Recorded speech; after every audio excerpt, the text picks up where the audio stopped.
Ayan guys, magluto tayo. Delicacies guys. Gawin muna nating latik. Ang brown sugar. Joke lang guys. Magluto tayo guys ng tamarind candy.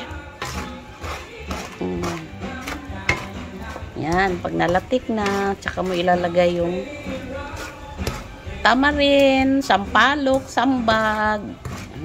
Sambag sa Bisaya.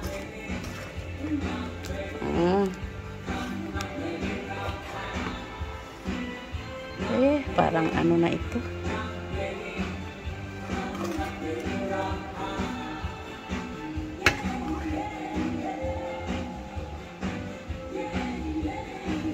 Ayan, malapit na siyang malatik.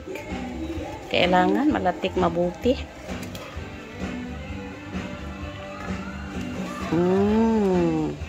Saka ilalagay ang tamarin or kamyas na pinatuyo mo na. Sa susunod na ako magluto ng kamyas. Ano muna ngayon, tamarind candy.